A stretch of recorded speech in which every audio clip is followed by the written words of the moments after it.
All right, Coach Ruud's here now. Got the first question. Joe Nugent, WWT. We hear quite a bit about teams making big time progress between that first and second game. I'm wondering if you felt like that played out. I know points allowed a lot less Northwestern compared to Ohio State, but obviously two different offenses as well. So did you feel like you were able to take advantage of that period? Yeah, I thought we made progress. I thought we played better from week 1 to week 2. There was Ohio State, you give them credit because they're a very good team. I mean, they're probably a top 5 team nationally. But similar to Northwestern, if you take away 4 or 5 plays, it's a different ball game. And we felt the same way about Northwestern. Guys played hard. They tackled fairly well. A couple sloppy tackles in the second half. But, once again, great defenses don't give up those 4 or 5 little plays. So we just got to tighten that part of it up. But I'm happy with the way guys are working. And I do think there was progress from week 1 to week 2. Parker Gabriel, Lincoln Journal-Star. Hey, Barrett.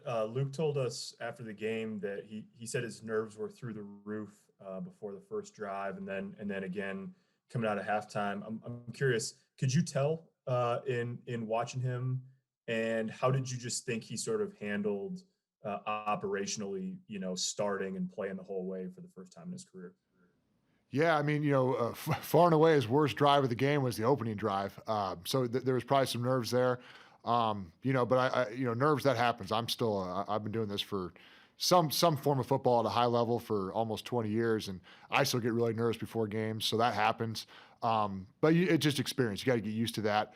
I do think once he got through that first drive, he played pretty well. Hey, the nerves are a good thing. You're supposed to be nervous before a big game. But now it's just now he knows he's been there in that situation. He knows how to handle it. And now we expect him not to have that a little bit lackadaisical first drive and play like he did the rest of the game in the entirety. Colin said yesterday that we all sort of finally got to see what you guys see in every practice with Luke. Does that sound right to you? Yeah, I think Colin's spot on. I mean, I would say I was not surprised at all with how Luke played. He's a very good player. He's an active player, has a natural feel for getting to the football. So, what he did Saturday was definitely not expected. Mitch Sherman, The Athletic. Hey, Barrett, so I guess a good problem to have when Honus is back. What do you do? I know you had a 3-man rotation last year. Is it as simple as just kind of going back to that situation with the 2 seniors and Luke?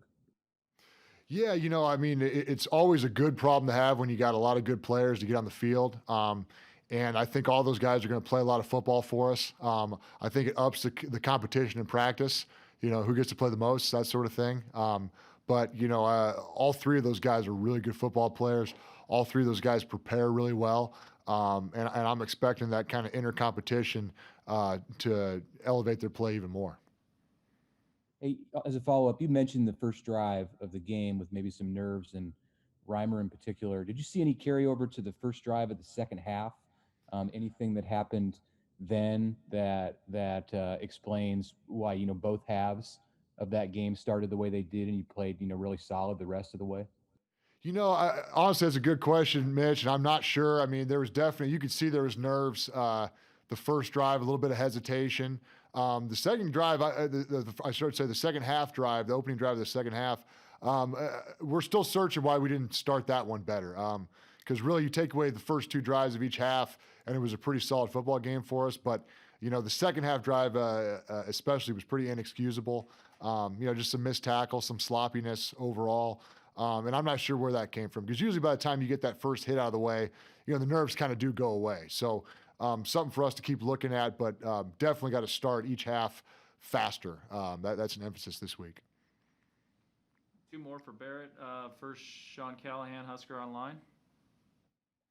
Hey, Coach, what have you seen from Penn State when you look at them? And obviously, they're a surprising 0-3.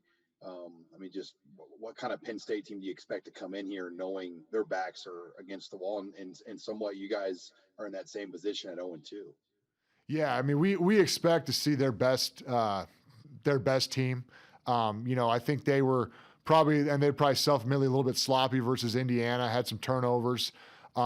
Really, they played pretty good football versus Ohio State, in all honesty. I think one of the wrinkles, their coordinator came from Minnesota, so you see some of the Minnesota concepts that you saw a year ago, probably a little bit more quarterback run game built in. They got some really good receivers on the outside, including a really good receiving tight end.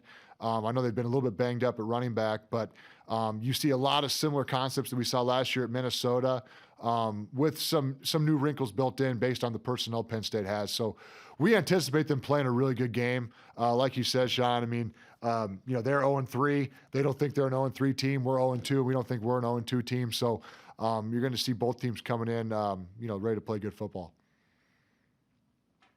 All right, and last one for Barrett, Sam McEwen, World Herald.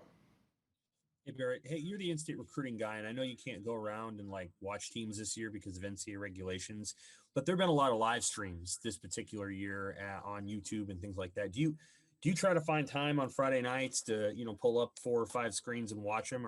I assume you're allowed to do that, and what has that experience been like if you've been doing it? Yeah, so I mean, for the most part, Sam, what's tough is we do have meetings Friday nights, and I'm getting old, man, so I go to bed pretty early anymore too. But I do try to follow on Twitter, especially these playoffs have been going on. I try to follow the scores. I don't do as many live feeds, but I will look up. A lot of times they do a good job posting some highlights. So I try to stay up to date on what's going on during the playoff race.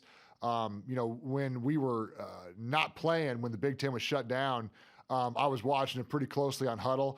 I didn't live stream as much the night of, but I did go on the next morning and watch a lot of games via HUDL.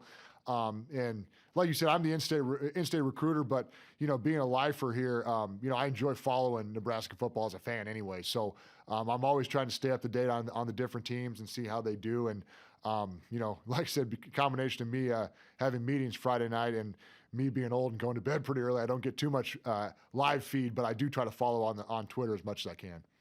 How good is the collective talent in the state right at this moment compared to, say, when you were in high school? Well, I like to think we were okay. I do think, I do think the talent's really been pretty good. I think compared to when I was coming up, I think the metro area especially has gotten quite a bit better. I think Lincoln, when I was coming up, really controlled state football a little bit more. We obviously, Creighton Prep was always very good when I played, Papillion La Vista, but I think Omaha's been a little bit ahead of late.